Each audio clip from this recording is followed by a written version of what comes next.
Hi hello welcome to post 360. నేను మీ మురళీ రాపల్లి. మన ఇంటి పక్కనే వైన్ షాప్. మన ఇంట్లో ఆడపిల్లలు, చదువుకునేవారు, లేడీస్ బయటికి వెళ్ళి వస్తూ ఉంటారు. వైన్ షాప్కి వచ్చిన వాడు కొంతమంది డీసెంట్గా కొనుక్కొని తీసుకెళ్ళి వెళ్ళిపోతూ ఉంటారు. కానీ కొంతమంది అక్కడే ఓపెన్ చేసి నీళ్లు కలుపుకొని గట్ట తాగేసి ఆ రోడ్ల పైన పడిపోతూ ఉంటారు. కొంతమంది పడిపోయిన వాడితో ఎవరికి ఎటువంటి ప్రమాదం ఉండదు, ప్రాబ్లం ఉండదు. అయితే పడిపోకుండా సగం తాగి మదంతో కొట్టుకునే ఎదవలతోనే ప్రాబ్లం. సో, ఆ కొడుకులు వచ్చిపోయి ఆడవాళ్ళని కామెంట్ చేస్తారు. ఇంట్లో ఉన్న పెద్దల్ని కామెంట్ చేస్తారు. వాళ్ళ ఇళ్లలోకి వచ్చి వాళ్ళ ఇంటి ముందు ఉన్నటువంటి వరండాల దగ్గర, అక్కడ ఇక్కడ గేట్ల దగ్గర కూర్చొని కబుర్లు చెప్పుకుంటూ ఉంటారు. కావాలంటే అక్కడే మందు కలుపుకొని తాగుతూ ఉంటారు. వీటన్నిటిని సాయిస్తూ మీరు బ్రతకాలి అంతే ఆంధ్రప్రదేశ్‌లో. అంతకుమించి మీకు ఆప్షన్సే లేవు. ఎందుకంటే ఇప్పుడు ఆంధ్రప్రదేశ్‌లో ఉన్నటువంటి వైన్ షాప్స్ అన్నీ ఇళ్ళ మధ్యలోనే ఉంటాయి. వాడు తాగినా, పడిపోయినా మీ ఇంటికొచ్చి మంచినీళ్ళు అడిగినా, క్వార్టర్‌కి మిక్సింగ్ కోసం, మంచింగ్ కోసం ఏమన్నా అడిగినా గూడా మీరు మూసుకొని ఇవ్వాలి కానీ, నోరెత్తి అడిగారంటే మాత్రం మర్యాదగా ఉండదు. గుంటూరు జిల్లాలో బరితెగించిన వైన్ షాప్ ఓనర్స్ అంట. గుంటూరు మనీ సెంటర్ లో ఉన్నటువంటి లక్కీ వైన్స్ అనే షాప్ ని తీసేయాలంటూ స్థానికులు విజ్ఞప్తి చేస్తూ ఉన్నారు గత కొంతకాలంగా. అయినా కూడా ఆ లక్కీ వైన్స్ అనేది తీసేయకుండా అలాగే రన్ చేస్తున్నారు. అక్కడ ఉన్నటువంటి చాలా మంది ప్రాబ్లం క్రియేట్ అవుతూ ఉంది అని చెప్తూ ఉన్నారు. ఎందుకంటే గుడి బడి ఉన్నాయి, అదేవిధంగా ఎదురుగా బస్ స్టాప్ కూడా ఉంది. ఈ బస్ స్టాప్ సెంటర్ అనేది చాలా ఫేమస్. ఇక్కడ ఈ మనీ హోటల్ సెంటర్ అనేది చాలా ఫేమస్. అక్కడే లక్కీ వైన్స్ పెట్టుకోవడం, దానికి సంబంధించి చాలా వివాదాలు వస్తూనే ఉన్నాయి. అమ్మాయిల్ని కానీ, అక్కడ వెళ్ళే వాళ్ళని కానీ కెలుకుతూ ఉన్నారు. అక్కడికి వచ్చినటువంటి తాగుబోతులు. అదేవిధంగా వాళ్ళు తాగి అక్కడే పడిపోయి బట్టలు లేకుండా పడిపోతాం. ఇవన్నీ చూస్తూ మేము రోడ్ల మీద కూడా రాలేకపోతున్నాం. మహిళలు రోడ్డుపైకి వచ్చేసి లక్కీ వైన్స్ మూసేయాలని గత 2 నెలలుగా విజ్ఞప్తి చేస్తున్నా కూడా వినలేదు. స్థానిక ఎమ్మెల్యేకి, అదేవిధంగా ఎంపీకి కూడా వాళ్ళు రిపోర్ట్ చేయడం జరిగింది. అయినా కూడా రిపోర్ట్ చేసినటువంటి ఒక 15 రోజులు షాప్ మూసేసి మళ్ళీ తిరిగి ఓపెన్ చేస్తున్నారు లక్కీ వైన్స్ యొక్క ఓనర్స్. అంటే వాళ్ళకి సెటిల్మెంట్ కుదురుతున్నాయి అంటూ చెప్తూ ఉన్నారు.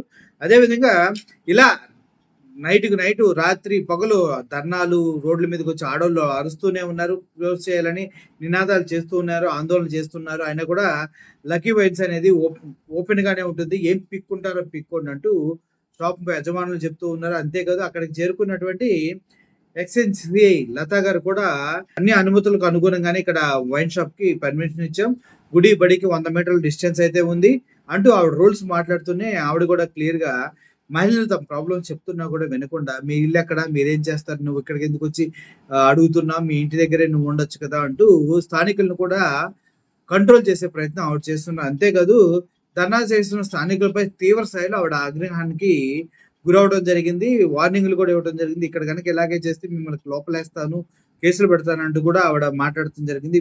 అన్ని నిబంధనలకి అనుగుణంగానే మేము ఇక్కడ ఇచ్చాం. కోట్లు ఖర్చు పెట్టింది మీరు వచ్చి ధర్నా చేస్తే తీసేయడానిక, మీరు వచ్చి ఇలా తీయమంటే తీసేయటానిక అంటూ ఎక్స్ఎన్సిఐ ఆవిడ లత గారు గట్టిగా మాట్లాడటం జరిగింది. అదేవిధంగా ఈ వైన్ షాప్ దగ్గర మహిళల పట్ల అసభ్యంగా ఎవరైతే ప్రవర్తిస్తున్నారో వాళ్ళకి కావాలంటే సెక్యూరిటీ ఏర్పాటు చేస్తామని కూడా ఆవిడ చెప్పడం జరిగింది. అయితే ఇక్కడ ఉన్న ప్రాబ్లం ఏంటంటే చిన్నపిల్లల్ని దారుణంగా అవమానిస్తూ ఉన్నారు, ఎక్కడ పడితే అక్కడ చేతులు వేస్తున్నారంటూ స్థానికులు చెప్తూ ఉన్నారు. అంతేకాదు పెద్దవాళ్ళు వెళ్ళినా కూడా వాళ్ళని వెంటబడి ఇంటి వరకు వచ్చేసి టీస్ చేస్తూ ఉన్నారంటూ కూడా వాళ్ళు చెప్తూ ఉన్నారు. ఇవన్నింటినీ పక్కన పెట్టేస్తే అసలు ఎక్సెన్సీ అనే ఆవిడ ఇలా ప్రాబ్లమ్స్ ఏమీ వినట్లేదు. ఆవిడ వర్షన్ ఒకటే, మేము ఆ నిబంధనలకి అనుగుణంగానే ఇచ్చాం. నిబంధనలకు అనుగుణంగానే ఇచ్చారు కానీ అక్కడ రద్దీగా ఉండి స్కూల్ పిల్లలంతా బస్ దిగే ప్లేస్‌లో పర్మిషన్ ఇవ్వడం అనేది చాలా తప్పని కూడా చాలామంది చెప్తున్నారు. మొత్తానికి ప్రభుత్వం తన వంతుగా వైన్ షాప్స్‌ని ఇవ్వడం ఒక ఎత్తయితే, అది తీసుకెళ్ళి ఇటువంటి జనావాసాలు ఉన్న ప్రాంతంలో పెట్టి ప్రజలకు ఇబ్బందికరంగా మార్చే విధంగా చేయడం అనేది చాలా పెద్ద తప్పు. దానికి సీఐ అయితే ఎక్స్ఎన్సీఐ కూడా సపోర్ట్ చేయడం అనేది కరెక్ట్ కాదనిపిస్తుంది. స్థానికులు వాళ్ళకున్న ప్రాబ్లమ్స్‌ని క్లియర్‌గా కంప్లెయింట్ రూపంలో తెలియజేస్తున్నప్పటికీ ఎవరు పట్టించుకోవట్లేదు. ఇది ఇలాగే కొనసాగుతుందని చెప్తుంది. ఇది కేవలం గుంటూరులోనే కాదు, నిజంగా చెప్పాలంటే గతంలో సేమ్ మద్యం షాపుల విషయమై తిరువూరు ఎమ్మెల్యే కొలికిపూడి శ్రీనివాస్ కూడా చాలా చాలా ఘాటుగా స్పందించడం జరిగింది. ఇంజినీరింగ్ కాలేజీ ఎదుటే వైన్ షాప్స్ ఉన్నాయి. అదేవిధంగా ఆహ్, బస్ స్టాండ్ ఎదురుగానే వైన్ షాప్స్ ఉన్నాయి. ఇవి చట్ట విరుద్ధం. వీటిపైన పోరాడాల్సిన అవసరం ఎంతైనా ఉంది. గతంలో వైఎస్ జగన్మోహన్ రెడ్డి గారు ఉన్నప్పుడు వైన్స్ ఎక్కడున్నాయని ఆరా తీస్తే అది ఊరికి చాలా దూరంగా, ప్రజలకి దూరంగా ఎటువంటి డిస్టర్బెన్స్ లేకుండా ఉండేవి. కానీ కూటమి ప్రభుత్వంలో ఇచ్చినటువంటి వైన్ షాపులైతే అన్నీ కూడా అన్నీ కూడా కేవలం ప్రజలు తిరిగే ప్రాంగణాల్లో, స్కూల్‌కి, కాలేజ్‌కి దగ్గరలో ఎగ్జాక్ట్ ఇంజినీరింగ్ కాలేజ్ ఆపోజిట్‌లో ఉన్నాయి. అదేవిధంగా బస్ స్టాండ్‌కి ఆపోజిట్‌లో ఉన్నాయి. దీని ద్వారా తాగుబోతులు ప్రజల్ని చాలా ఇబ్బంది పెడుతున్నారంటూ కొలికిపూడి కూడా మాట్లాడటం జరిగింది. TDP party MLA. ఇదే సిట్యుయేషన్ ప్రతి జిల్లాలో, ప్రతి ఊర్లో, ప్రతి దగ్గర ఉంది. బెల్ట్ షాపులు మొత్తం కూడా ఇళ్లలోనే ఉన్నాయి. అందరికీ ఇబ్బందిగానే ఉంది.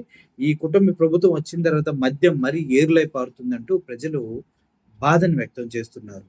అయితే రాజకీయ నాయకులు ఏమంటున్నారంటే, లోకల్‌గా ఉన్నటువంటి రాజకీయ నాయకులు కంప్లెయింట్ చేసినప్పటికీ గుంటూరు జిల్లాలో ఉన్నటువంటి స్థానిక టీడీపీ ఎమ్మెల్యే నజీర్ దగ్గరికి వెళ్లి అడిగారు.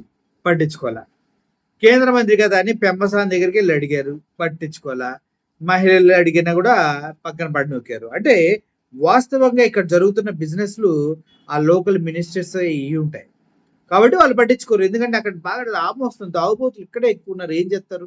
ఇక్కడ అలవాటు పడిపోయారు. ఇక్కడికి రావడానికి వేరే దగ్గరికెళ్ళం అని చెప్పడం కన్నా వాళ్ళు డైరెక్ట్‌గా చెప్తారంటే, మీ ఇష్టం వచ్చిన దగ్గర కంప్లెయింట్ చేసుకోండి. ఏం పిక్కుంటారో పిక్కోండి అంటున్నారు. ఒకసారి ఆ వీడియో చూడండి. కంప్లైంట్ ఇచ్చుకోండి. స్టేషన్‌కి వెళ్ళండి. ఎక్కడికైనా వెళ్ళండి. మీరు ఎక్కడికైనా వెళ్ళండి. నాకు ఇబ్బంది లేదు. రోజు వద్దు. వద్దు.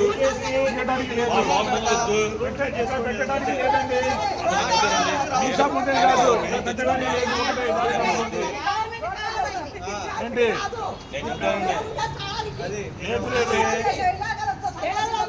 అసలు మేము చెప్పేది ఏనండి,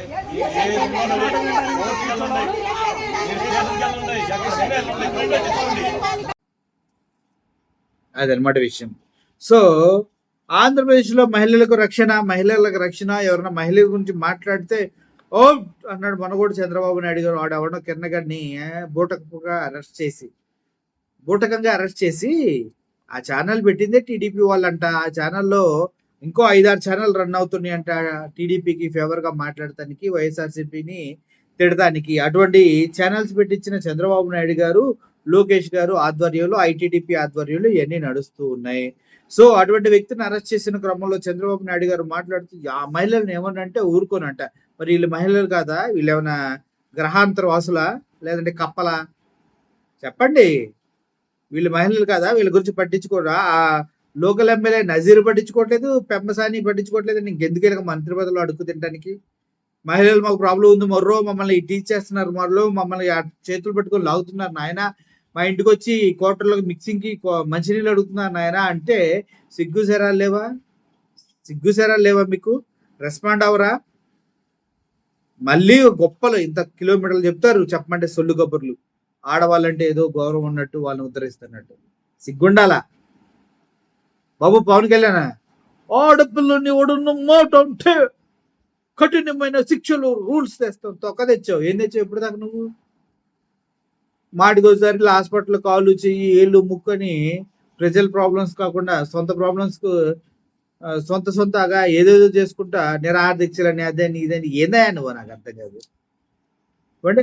thank you for watching this video. Murali signing off. Thank you so much.